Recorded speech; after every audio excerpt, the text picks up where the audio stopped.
Today we are building yet another gaming PC, but this time on an AM4 platform. I've been wanting to build this system for a good while, but I just couldn't get a good deal on the motherboard or the CPU. Until recently. Now, Ryzen 5 5500 has always been a good value, but when I saw it for $55 with Wraith stealth cooler included, I just knew that I had to get it, but I still needed a motherboard.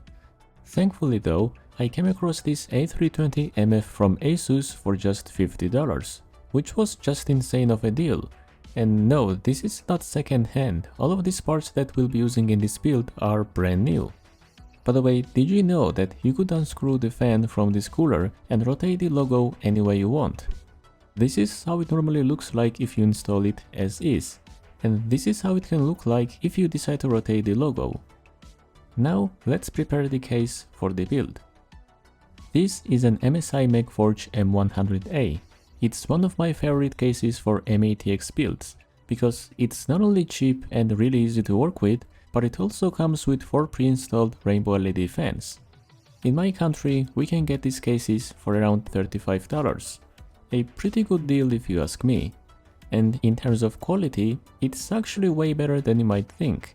It has all the necessary features to help you manage the cables. Speaking of which, I always like to do the cables before I install the PSU, because if your PC has a lot of cables, it's gonna be way too overwhelming to manage all of those cables at once. We'll be powering the system with this DeepCool DE600, a pretty low power PSU, but since our system will be drawing less than 200 watts, a PSU like this should be plenty enough. For the RAM, I went with this 16GB kit from Timetec, a budget but pretty decent RAM for the build. And yes, we could have gone for 32, but the customers here don't really wanna pay for extra RAM. I mean, the option is there, they can always ask me to increase it to 32, but 9 out of 10 people are fine with only 16. Same goes for the SSD. I went with 512 gigs since that's what people want. And of course, the star of the show, RTX 4060.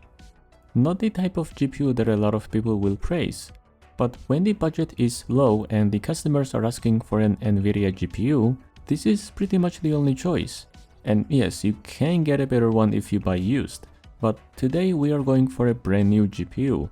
In fact, every single component in this PC is brand new. Here's the summary of the specs. I'm really satisfied with how this PC turned out, by the way. I was kinda worried that the CPU might overheat, but it actually never went over 77 degrees under full stress, which was impressive considering that we're just using a stock cooler.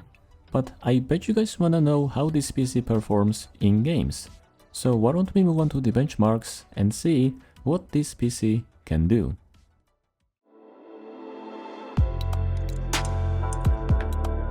Let's begin with CS2. We're gonna test this game on high settings at native 1080p resolution. Now, it shouldn't come as a surprise that we're getting hundreds of FPS here. Games like this are easy to run, and it's usually not about whether or not you can run it. It's more about how many FPS you can achieve with this or that configuration. As such, we're getting around 160 FPS depending on where we are. But we also have to take into consideration that a PC like this isn't necessarily built for esports games. I mean, it'll obviously handle it without a problem, but games like CS2 usually require a bit more CPU-oriented configuration to achieve the best possible results. GTA 5 Enhanced. Ultra settings at native 1080p resolution. Now, I knew that this PC would handle this game without a problem, but I decided to test it anyway because customers still keep asking me how many FPS this PC will have in GTA 5. The answer is a lot. In fact, if you wanna play GTA RP, this PC might even be an overkill.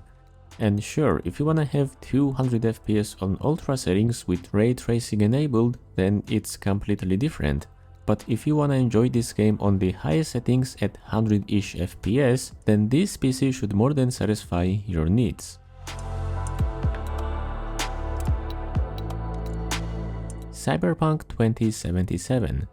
Here I was a bit hesitant to go with ultra settings since this game is a bit more demanding than the previous two. But when I saw like 80ish FPS at first, it left me really impressed. Now of course that FPS is gonna drop in crowded areas, but honestly, no matter what I did, even when I was walking in one of the most crowded areas in the city, I still couldn't make it go below 60. Mind you, we're running at native 1080p resolution.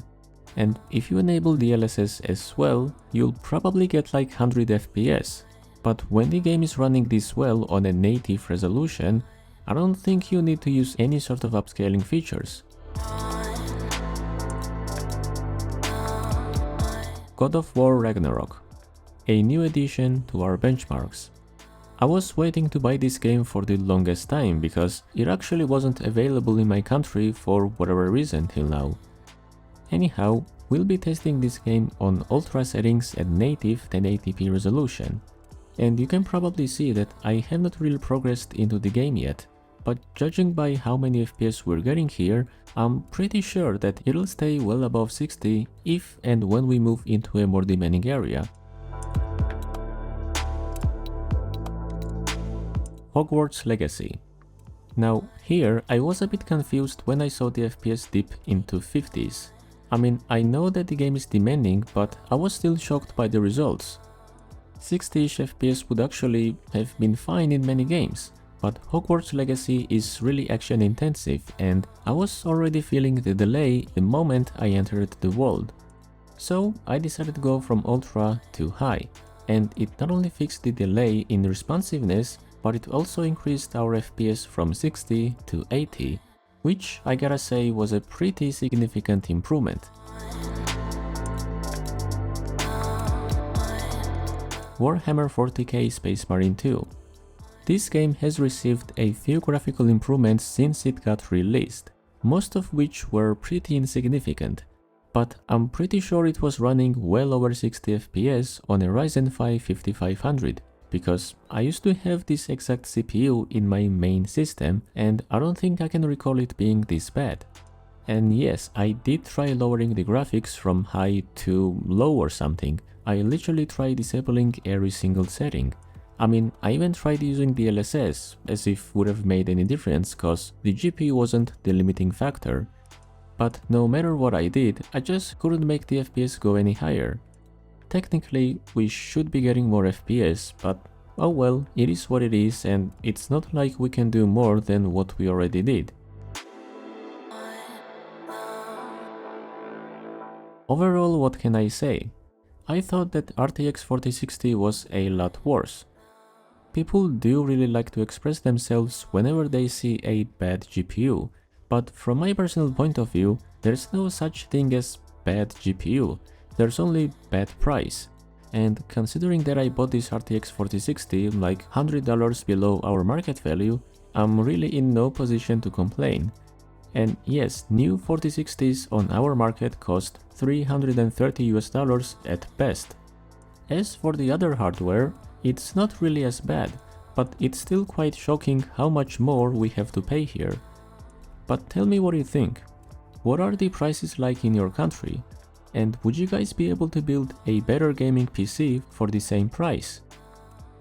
On that note, let's wrap up this video. Thank you so much for watching, and as always, I'm gonna see you guys in the next one. Bye bye.